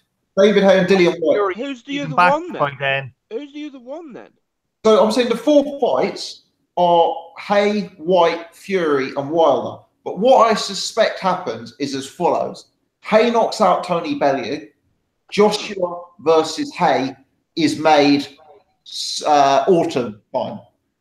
Then you have either a mandatory where Joshua fights Povetkin, or more likely a mandatory where he fights the winner of Whyte versus Pulev, or maybe just a voluntary for Dillian Whyte. Well, I personally don't think with the history of David Haye and the way that last Bellew fight went, the amount of injuries he's had, and the way to be honest, he looks like he might be fucking done to the naked eye. I don't think that Eddie Hearn is banking on that. A couple of weeks ago, we were talking about this in the podcast, and I can't remember who it was, said, like, they think it was going to be, they were going to try and do the Tyson Fury fight first. Tyson Fury, even if he kind of comes back and looks good, that fight's a year away, guaranteed. There's no way they're going to wait that long for the Wilder fight. Of course there is. There's too much pressure on it. No, I think they will wait, Paul, because I think Wilder is a huge risk. And what makes Wilder the risk? I don't see it. Am I seeing something that no one else is seeing? The guy is fundamentally flawed. That David Haye fight is a huge fight. The casual buy that in droves. The casual, that is possibly, from a UK box office perspective, a bigger fight than the Wilder fight. As bizarre as that sounds, that fight is huge and it's easy work. Yeah, and here, look, the thing is, right? I forgot to. I was forgetting that Paul hates Wilder. And he's an AJ fanboy. So he's gone into the AJ fanboy column now for me. But like, imagine the equivalent. Imagine AJ really wanted to fight with Wilder. And imagine Wilder were saying, no, you've got to fight Dominic Breazeale next. Or you've got to fight Jarrell Miller next. And then you keep on interrupting me like you always accuse me of interrupting you. So let me keep going. Imagine the equivalent would be. Imagine if the equivalent would be if when they were in contact with Eddie Hearn, Wilder's crowd denied they were in contact, and then they said, "Oh, we don't even have Eddie Hearn's phone number. Is it Eddie Hearn we're dealing with, or is it AJ's promotional team we're dealing with? We don't know who it is." And then when people come out and show the emails that Eddie Hearn was like, "Look at these emails. We're trying to get in contact with them, and they're not doing it." Imagine all that happened to Wilder. Do you think Paul will come in here tonight and say, "Oh, Wilder does want to fight"? Fuck's sake, give me a break. But you see, the problem with that is, right, for one, they didn't show any of that. Email. Are you going to just interrupt me again, right? I've just stayed quiet. Right, yeah, I will. Right, listen, right, shut up, right? They didn't show any email. They stand clutching a piece of paper. And you've just sat there and gone, if Wilder said, you've got to fight Dominic Breazeale, AJ's said, you've got to fight Dominic Breazeale first. What the fuck are you talking about? What are you talking about, Paul? He's trying to get him to fight Dillian Whyte first. Are you totally blind, deaf, and dumb? Seriously, is this the Helen Keller Society? Fucking hell, you're off your nut. You really are, mate. So you're saying AJ's trying to get him to fight Dillian Whyte so he don't fight him, so he can't. Not AJ. Well, a combination maybe of AJ and Eddie Hearn. Who knows who? Probably Eddie Hearn. Trying to get him to. Right, this is my honest my honest view on this, right? I think Eddie Hearn is trying to get. I don't think he is anymore, but was trying to get him to fight Dillian Whyte to try and build the fight up here, because that would make it a bigger fight here. That makes perfect sense to everybody, bar seems Wilder and you. No, I'm not saying Wilder should have come or shouldn't have come. All I said is why, given his explanation for why he didn't come. Here's what I would say to that, Paul, is that every fucker... he should have fought Whyte? Do you think he should have fought Dillian Whyte? Come over here and built the fight up to make it... No, okay. No, I do not think he should fight Dillian Whyte. You're a fucking moron, I think he should fight... I think he should fight AJ. That's the biggest fight. I went to watch that boxing... I went to watch the fight in my friend's house with 2 casual boxing fans. Right. These are the market for people who actually buy. These are one of the boys bought the Floyd Mayweather Conor McGregor fight, and these are the people who buy pay-per-views, right? Did they know who Wilder was? Yes, they fucking knew who he was. Wilder's name was mentioned the whole time. He was mentioned in the ring. Eddie Hearn talked about him. All the casuals know who he is, right? Eddie Hearn is the best boxing salesman there is in world boxing at the moment, probably, right? You tell me he couldn't sell that fight. That fight is already a mega fight. It's already getting people like us, and it's already the front page of the BBC homepage, the sports page, had the stuff about the Wilder negotiations. The front page of the BBC. But yeah, right? But 3 or 4 days in a row. So people know who he is. So this idea that he has to fight Dillian Whyte. If you want to get into talking about money, the biggest place for the fight, money-wise, is in America. Oh, we're gonna get onto that again. It just is. You fucking. There's something wrong with your brain, mate. The fight should be made, and any other thing is bullshit. To say he needs to fight this guy or that guy is bullshit. It's like Floyd Mayweather saying Manny Pacquiao has to fight fucking Margarito before he'll give him the fight. Or if you want to fight me, Amir Khan, you've got to fight fucking Errol Spence next. It's bullshit. The best fights should be made. All the rest of it is nonsense. That's only money talk and fandom. I give up. Good. Break. I just don't see why he'd be so worried to fight Wilder. I don't get it. Sorry? Why would they be so worried to fight Wilder? Because you'll knock him spark out. Oh, do me a favour. He's flawed. He's... Yeah, we'll see. Here, look, what's the odds now on the another big baby Miller prediction that he's going to be world champion as well. I see Joshua as well. I think that Miller fight is dangerous, though. I don't think they should take that. Oh, do me there you go. He's making a mockery. I see Wilder I'm not joking. As a fucking crapshoot, mate, to be honest. I see Wilder AJ as like a Russian roulette. It's whoever lands first. That's honestly how I see it. No, I think Joshua of Klitschko, yes. I think Joshua now, nah. No. What do you call it? Yeah. Here, I'll tell you why. That very reason. Wilder was 5-2 to beat Joshua before the Ortiz fight. And now he's 15-8, right? So the bookies are giving him essentially 33% chance. That's by far the closest any fighter is to on the bookies to beating Joshua. Yeah, other things. Let me finish. Who is he for? Let me finish. He fought Ortiz, who's the best technical boxer in the division, right? And he knocked him spark out. And he's got power. Who's about 50? Doesn't matter. He's still an elite fighter. Dave Allen, who struggled to get over. What's his name in Monte Carlo? I mean, come on. Still an elite. He's still an elite fighter. And an elite fighter, I'm telling you, with Dave other reasons. Other reasons. Here, let me just speak. Other reasons why it's a close fight, and is because Wilder will be fighting AJ, he's got taller. He's taller than him. He's got longer reach. AJ is orthodox, so he's not going to have the problems with using his jab against Ortiz. He only has to hit AJ once in 12 rounds. He's as fast as AJ, probably faster. He's got a better engine than him. So he's got a lot of ability. Brown said that, didn't he? Huh? I mean, you have to hit him once in 12 rounds. No, but I mean, I've got to admit, I've got to agree with Irish on just this one thing here, right? I think that Wilder, AJ won't be able to fight like he did against Parker and be as effective with that upright jabbing against Wilder, because Wilder's too tall, he's too rangy, and he's quick. I don't think that will be enough. That's why I think it's a crapshoot. I think one of them is gonna knock the other one out, and it's just a fucking flip of a coin.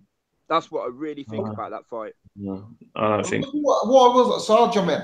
I've said on this channel consistently, and I've never derogated from this, that I do not see the AJ Wilder fight happening this year, and I'm confident about that. And it's nothing about who would win or who I pick.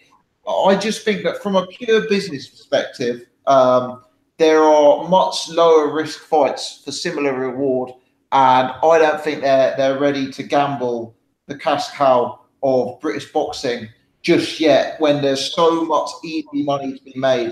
And I do think it will wait as Deontay approaches his mid-30s. So I have a lot of, I don't disagree with Irish Tom, which is rare. The other thing I'd say is I'm reliably informed by my man Rob in the chat, and I wouldn't normally quote this, but Rob is a very good source for these things, that Eddie Hearn has actually admitted in interviews that those emails between himself and the Wilder camp are legit. So, clearly there's more to it than that, but seemingly there's a lot of truth behind what has come from the Wilder side. Here, one thing I'd like to say as well is that I do think they can be, I agree with Gossip, the preferred route to do that, but I think they might be pressured from all the fans and all the media into it. And I think all the people out there who are trying to make cases for why Wilder and Ting shouldn't be next is just it just drives me fucking crazy, because as fans, we should be trying to get the best fights always. And we should always be petitioning for the next fight and giving promoters hell. And the good thing about boxing in the last 2 or 3 years is since the death of Floyd and Manny as the stars, we've seen people trying to make the big fights to become the next pay-per-view star. And this is the one thing that could make Wilder or AJ an actual, because AJ is really only, at the moment, he's only really a British superstar. He's not a world superstar. But that fight could make him a world superstar. And so I think all the fans should be pushing it. I fucking hate fanboys who don't try and push the best fights. It just drives me fucking spare. All right for Billy Joe Saunders to fight Martin Murray? No. Anyone shouting about that? I didn't see anyone shouting about that. Yeah, but I didn't see anyone shouting about it. I had no one on the podcast. It was a shit fight. But that's the thing that you should be fighting Canelo, he should be fighting Golovkin, he should be fighting Jacobs. Because Canelo and Golovkin were already fighting. I was saying he should be fighting Danny Jacobs. Absolutely. But no one, no big outroar that he shouldn't be, that he's fighting Martin Murray. Look, this is the biggest fight in boxing, and it just irritates me when the fans are saying it shouldn't be made. Because that's all you have on fucking the American ones or the British ones. You have different fans. AJ fans say, no, we should fight this, or, oh, why shouldn't he fight AJ? And it becomes about this. It's like, no, the fucking fight, the one that we want to make is that one. Who's saying he shouldn't fight him? I haven't heard any people making up all excuses for why he shouldn't be next. Just go on the internet, look at comments. It shouldn't be next. I haven't heard anybody saying that it shouldn't. Yeah, there's loads of people. Eddie Hearn for one. Eddie Hearn for one. Hate Eddie Hearn. That's just hate Eddie Hearn. I do hate Eddie Hearn. He's a scumbag Tory silver spoon wankstein. Oh mate, that's gonna who makes money off people like David Price getting fucking sent to hospital. Yeah.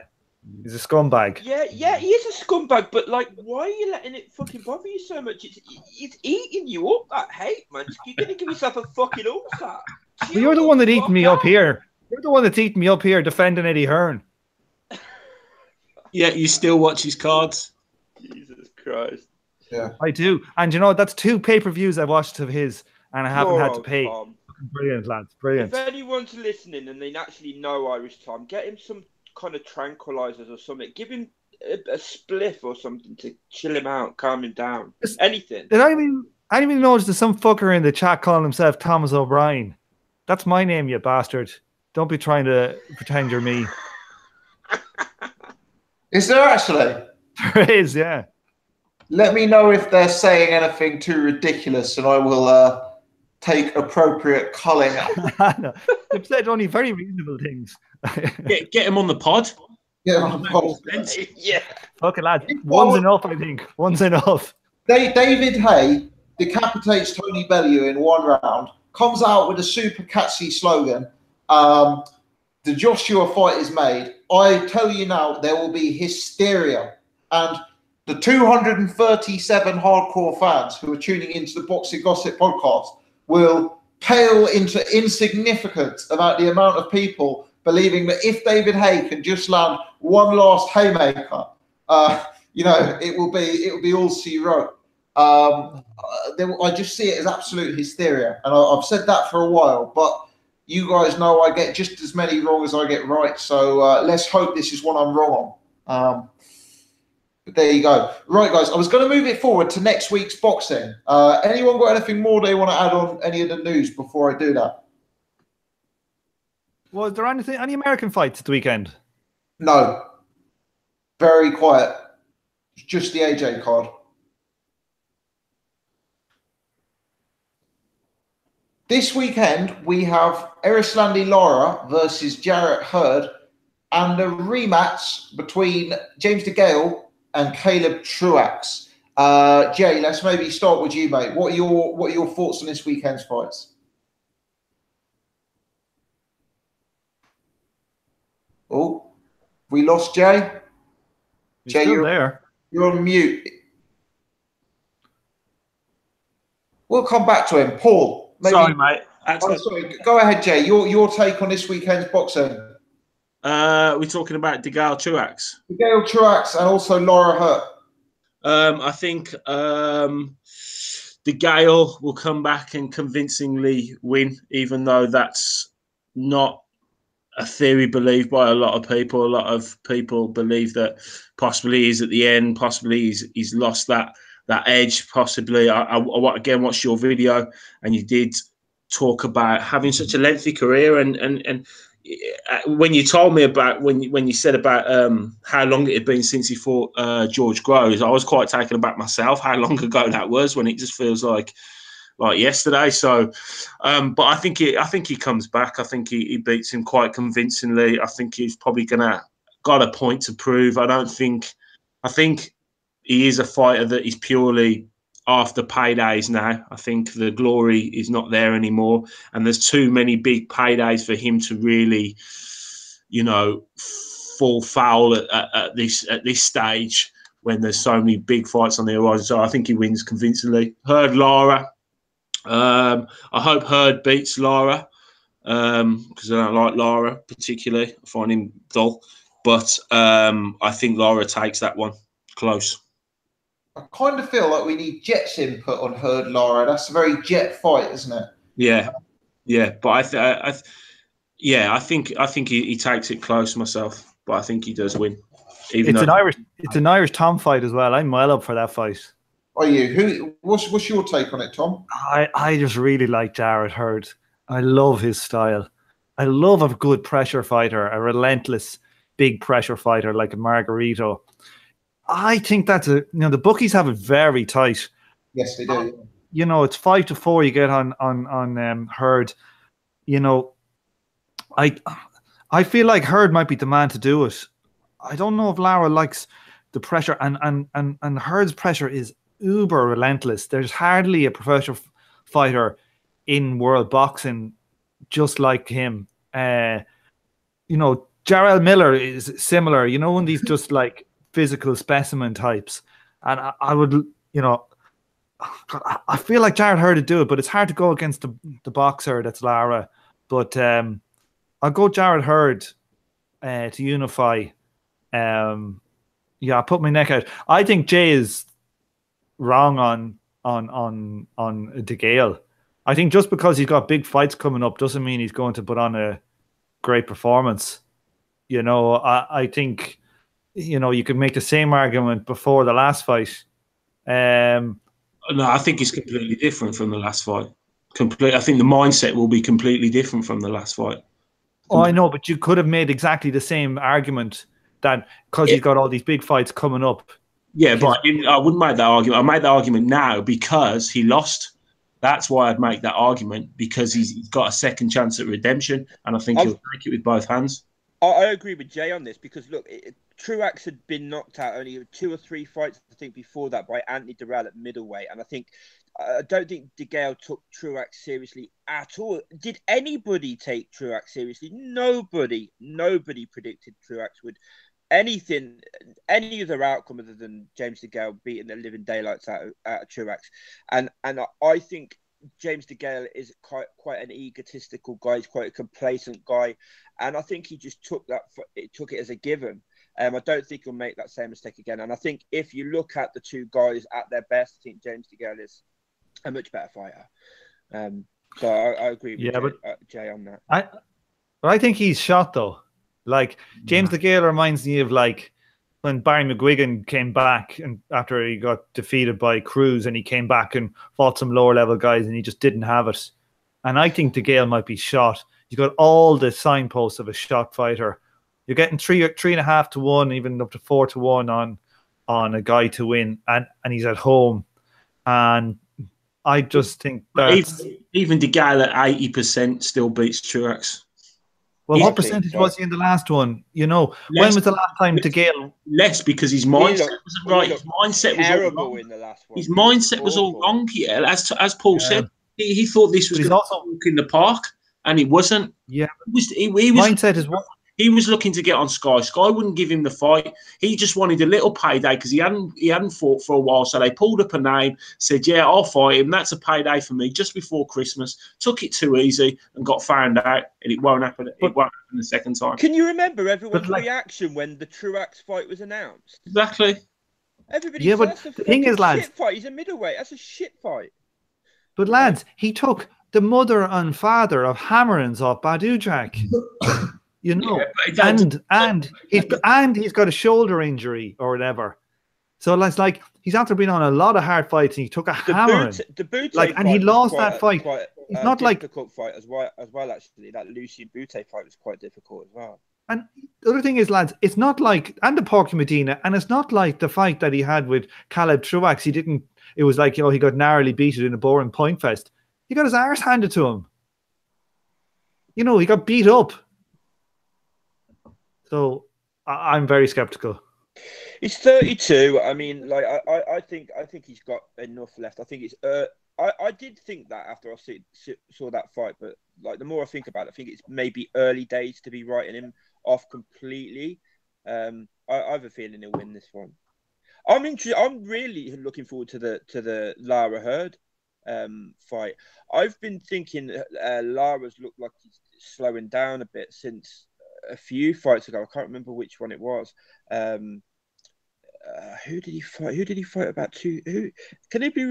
Remind me, he fought about 2 fights ago. 2 or 3 Gausha, fights ago. was it? Gausha? No, before Terrell Gausha. Before that fight. What's his name? Where's Landy? Let's see, I'll check it here for you, Paul. Are you guys making up? Yuri Foreman. We always give it to each other, man. Tom knows I love him. Vanis Martirosyan. The Martirosyan fight. I thought Lara looked like he was really slowing down, and he seems to me to have continued that. I also think Hurd will beat him. Hurd's fucking huge. Has anybody ever seen a fucking guy that size at 154? He's big. He's bigger than Jamal Charlo. Yeah, but he's skinnier. Yeah, but he is definitely. He's fucking enormous.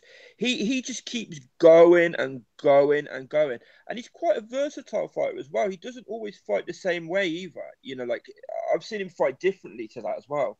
I've seen him fight in the back foot when he respects a guy's power. I don't think he will with Lara. I think Lara's slowing down. What's Lara now? 38. I think Lara's ripe for it now. And I think Hurd's a decent fighter, man. I think Hurd wins that. Hey, it's a good card.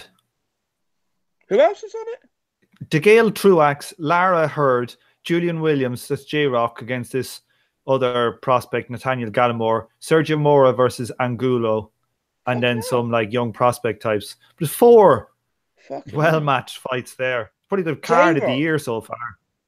J-Rock, I didn't know J-Rock was on it as well. It's just missing a little bit of that Eddie Hearn sprinkle, though, isn't it? Yeah, it is. If you stuck a bit of big and a bit of bad language at the press show, I'd be dropping my 20 quid on that pay-per-view. And, you know, there's no IBF European East-West title on the line. That's the only problem with it, If you stuck in a bit of beef at the weigh-in and Paul Smith in an 8-rounder on the undercard, I'd be all over it. Can you imagine a Paul Smith 8-rounder? Oh. Not just like a 6-rounder, an 8-rounder. Oh. 8-rounder, and he washes his hair and dries off just quick enough to get back to do a bit of commentary on the main event. Like, I actually feel the icing on the cake. That would. I feel dirty after that. I feel dirty after that. Stick Darren Barker on as a pundit. Oh yeah. Bit of what was it? What did Carl Froch? Froch is the worst. What did Carl Froch say about Anthony Joshua there the other night? He said Anthony Joshua sold 8,000 tickets. No, he said Anthony Joshua is using his advantages to his advantage. Yeah, it's awful, isn't it? He's awful. Oh my God. Adam Smith as well. Adam Smith. Oh my God. They are brutally bad. Paulie Malignaggi, I don't like him, but he's a good commentator. Paulie Malignaggi, like if you put Paulie on, it becomes listenable. You actually get some insight. Carl Froch. I swear to God, Carl Froch might have amnesia already. He doesn't know any boxers or anything. He gets the names all wrong as well. I can't remember who it was the other night. He was trying to say someone's name and he Errol Spencer. Harold Spencer. Errol Spencer, yeah, but there was what's that, Betty? He, like properly got it. He, like the surname, he said the surname, and it wasn't even anywhere close to the guy's name. I can't remember who it was. But Frank Warren does that as well. I think Bellew's all right as a commentator. I think sometimes he says some decent things. Bellew. Did you hear about the Bellew Price incident backstage? No. So I've heard this loosely. It was actually referred to in a Tony Bellew IFL TV interview, although Bellew didn't go into it in a huge amount of depth. But the suggestion was, and this may add fuel to one panelist's fire, I fear. The suggestion was that pre the fights, Bellew went backstage to see his old mate, David Price, just to sort of say hello and check in on him before the fights. And apparently there was one changing room that was for like the journeyman. So I presume, you know, that was the changing room that like, I don't know, Josh Kelly's opponent was in, Buatsi's opponent was in, etc., etc. And apparently David Price had been assigned to this changing room. And Tony Bellew kicked off and got it changed because of who Bellew is and his relationship.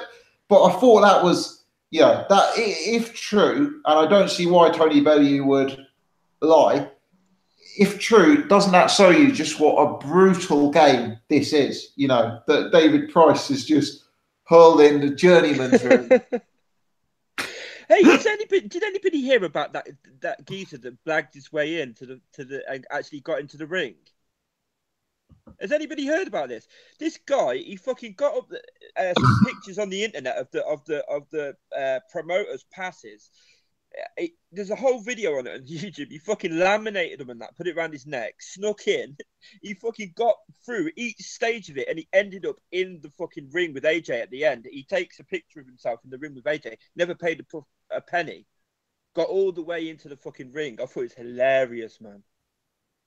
It reminds me of that. Do you remember the guy who ran onto the pitch and in the Champions League game for Man U, and he was like lying and standing beside like Nicky Butt or something? You know, the camera goes along their faces for the match, and your man was sitting in there. He even had a fucking wooden leg, I think. Was that him that's standing in the wall? No, I think he was free kick and he stood in the wall. No, he's standing in the wall before. You know, when the two teams are lined up. You know, when sometimes comes out, some dignitary comes out and waves a hand or shakes hand or something. And he was just like standing at the end, and he had a wooden leg even. Like Nicky Butt or somebody was like looking at him going, who the fuck is this guy? Brilliant. Do you know what though? Just before we leave the Carl Froch topic, right? Because I look at Froch and sometimes I think Froch comes out with good stuff. Sometimes I think he comes up with howlers. My take on Carl Froch is that he knows the boxing game quite well. You know, he's been in and around the GB setup. been in and around Rob McCracken for years. You know, the guy knows what he's talking about. The guy knows the sport. But I just don't think he's a boxing fan. Like, I don't think he watches the fights. I don't think he follows the sport. He doesn't. No, I agree. He doesn't. Some of the things he says, he ain't got a clue what's going on. He's got no idea what's going on at all. Yeah, and I think when there's talk about, oh, this fight is good, how would he match up against this opponent? How would he match up against that opponent? I suspect a lot of the time he doesn't have a clue, you know, who the opponents are. I just don't think he's like watching the sport, you know. But anyway, rant over. So he's kind of like, he's like Paul, essentially. Brutal.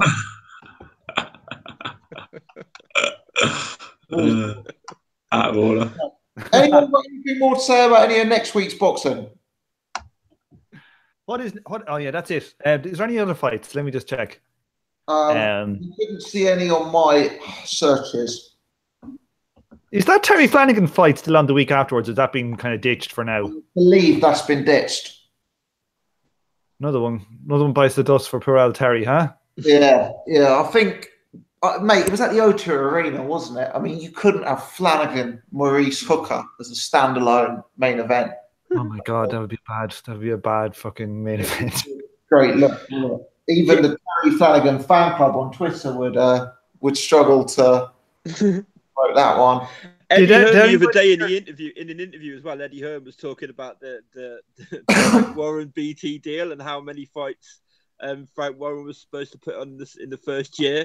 He's saying so he's got to put on about another 26 fights, but about another 26 fights in the last fucking part of the year and that. Like we were saying, did anybody see the interview your man? What do you call him? Maurice Hooker did. It was like a phone interview for like BT or something. He was funny, man. He was like going, "I'm going to punch him in the mouth." That's what he was saying. What are you going to do? What's your tactics? I'm going to punch him in the mouth. I'm going to punch him around the face. I'm going to punch him in the mouth. I'm going to beat him up. It was classic. He's a funny bastard. I look forward to seeing more of him then. Guys, let me go around the panel, see if anyone else has got anything to throw into the mix before we call it a day for the night. Let me just say, for the last hour or so, we've had over 200 people from, you know, the entirety of the last hour. So shout out to everyone who's joined. Obviously, a few new people with us tonight. So thank you to all those people and hope you're enjoying the show. Jay, anything more from yourself, pal? Nah, all good. Tom, anything more from yourself? I just want to say that, you know, I really actually love Eggy Sperm. I think that it's great, and people just misinterpreted my emotions. Understood. One final word from myself, which is that I just want to ask for a bit of unity. I think we've had a lot of heated things on the panel tonight, and all I want to say is, as the A side, as the superstar of this podcast, I'm just hoping for a bit of unity. Another corporate shill. Let me go to Paul last, because the reason I usually go to Irish Tom last, but recently Paul has taken on of the weird, a bit of an outburst. Yeah. You know what he's going to start. You know what he's going to start talking about now. Your man from ESPN Sports. What's his name? Yeah. Stephen A. Smith. Paul is going to be absolutely spewing about one element of the game that I've never heard of. And we're about to find out what it is. So, Paul, any other business, mate? No, mate. I'm sorry to disappoint you all. Like. Maybe next week, hey? Cool. Well, on that one, I'll wrap it up. Thank you to everyone for joining. Thanks to the three guys on the panel. Massively appreciate you giving up your Wednesday nights, as always. Really enjoyed it tonight. Quick shout out to Paul's channel, Abstract Boxing and Stuff. Abstract spelled ABZTRACT, and then boxing and stuff, as you would expect. Thanks to Jay. Thanks to Tom. Thanks to everyone in the chat. 134 of you have hit the thumbs up button. Massive. Much appreciated the support. Please continue to click that, whether you're watching now or whether you're watching after this has gone up. Do subscribe if you haven't already done so. As I said at the start, we do this every Wednesday at 8:30. So much appreciate you guys tuning in, and happy Wednesday. Happy Wednesday. Cheers, Adios. guys. Ciao.